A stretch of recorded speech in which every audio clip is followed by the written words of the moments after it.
In property management, we're constantly looking for the next piece of tech to fix the chaos. The next system, the next automation, the next dashboard that's supposed to make everything easier.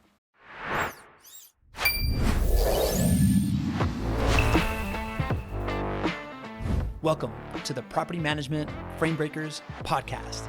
I'm your host, Pablo Gonzalez, and I am here to introduce you to the folks in the property management space that have broken the frame of what you may believe was possible. This podcast is presented by Vendoroo. It is your all-in-one AI solution for resolving your maintenance needs. Let's go. What is this solving for me? What am I even doing this for? This is what I see from people. They go to the NARPM show.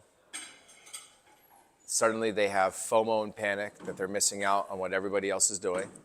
They come back with 8 new products, and there's that 6-month, that buzz falls over, right?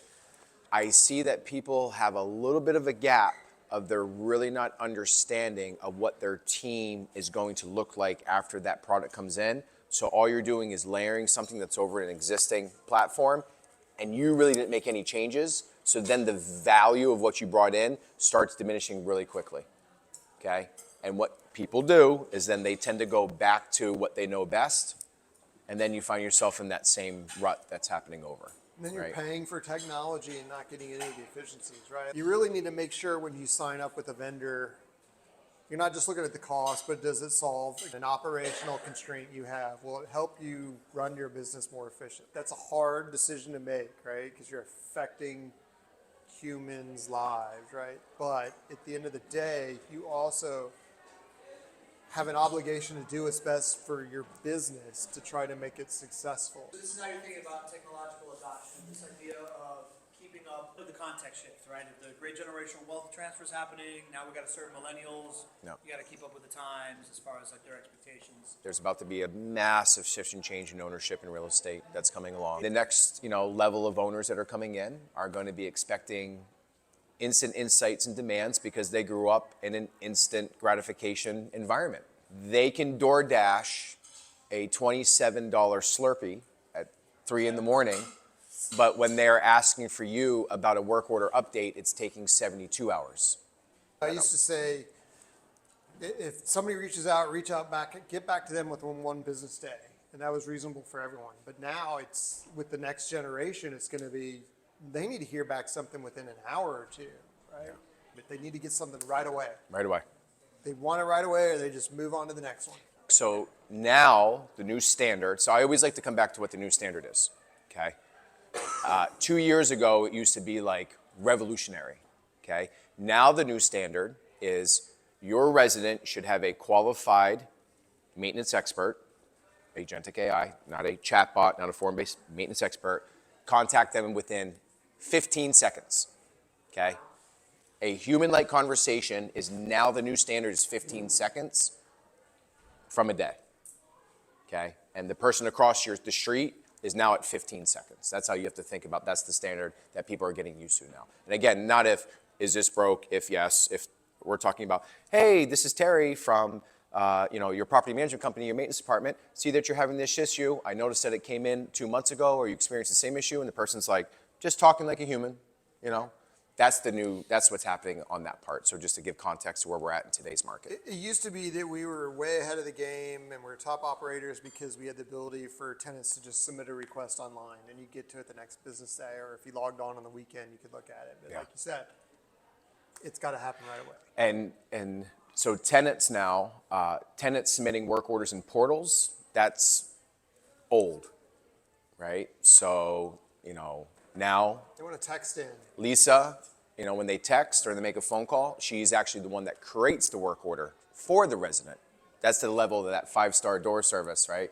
Hey, could you mail this for me, right? Lisa is creating that for you. So just to let you know kind of where the standard's at from what residents. So we're AppFolio users. We have what's called the AppFolio Maintenance Performer. We do have maintenance coordinators on staff because that human element is needed as an escalation path. I think that's important. They can call in, use their portal, they can text in. So with the maintenance performer, and I don't want to go too deep into AppFolio, they're texting the AI agent through their portal. They go into their portal and say, I have a maintenance issue. and they have the option, do you want to text somebody? Do you want to call them? Or do you want to email it in? And most of them, from what I find, maybe all are different, they just want to text you. Totally. They don't want to pick up the phone. Nobody wants to pick up the phone.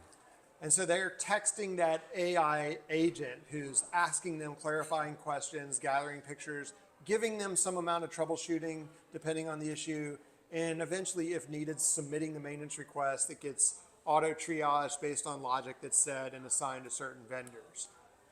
That's different than like your base Appfolio, right? It's similar to a ROO. It's definitely not at that level. It's similar to probably, I think Meld has an AI option too as well, but it's... Yeah, Max. I think when we're talking about this new standard, right, like this idea of instant response, instant triage, troubleshoot, for maintenance, that feels like the new standard, right? Like Robert, you have that with performers, ours is Vendoroo.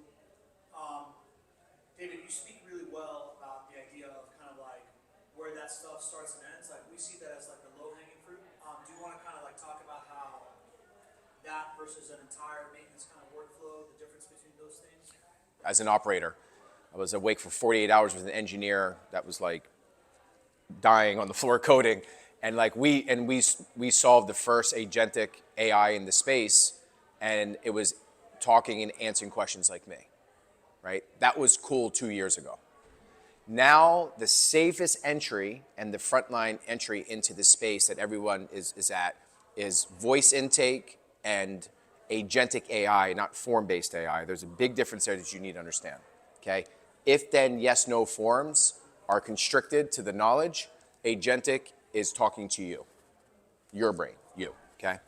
Those are this. The big next step, the big aha moments now are the fact that you don't need to touch the work order at all, right? It handles the vendor assignment. It does all the scheduling. It does the communications. Yes. ChatGPT and those things are trying to please you and win you over, right? This is trying to understand you, right? You have guardrails of things that it will tell you it is not able to do and it will not do, okay?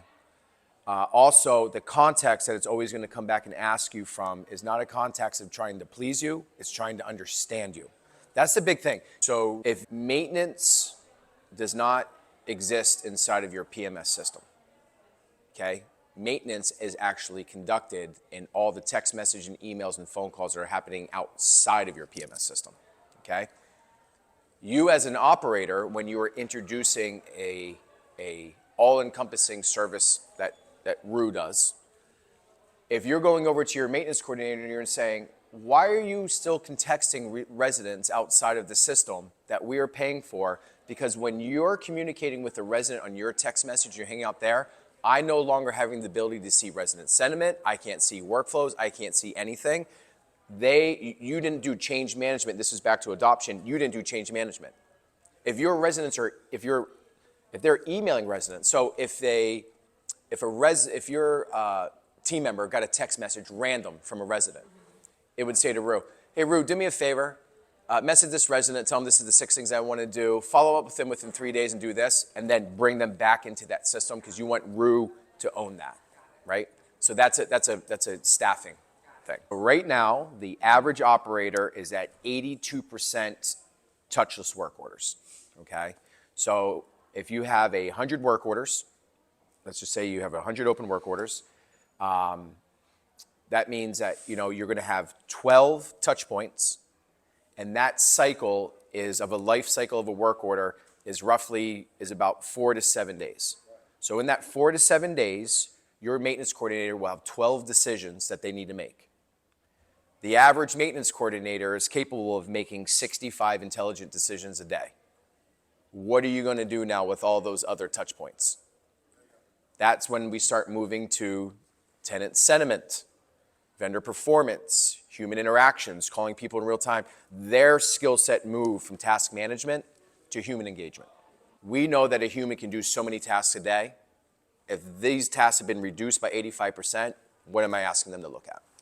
So is it a set it and forget it? Sure.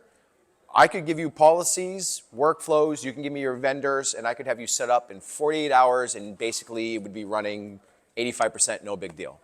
we had to start with, how do we completely own the outcome of maintenance coordination, as opposed to just like slicing little pieces off and like what we can do, which is generally the software approach, right? So we had to kind of like own the outcome in order to be able to like build something that could really take work off of your plate. Like it really starts to go from being a tool to being like a resource that has judgment, that actually helps you and prevents you from doing certain things. And it isn't just kind of like up to you to either do the homework or like make sure that you're supervising at all times. It really starts to behave like that teammate.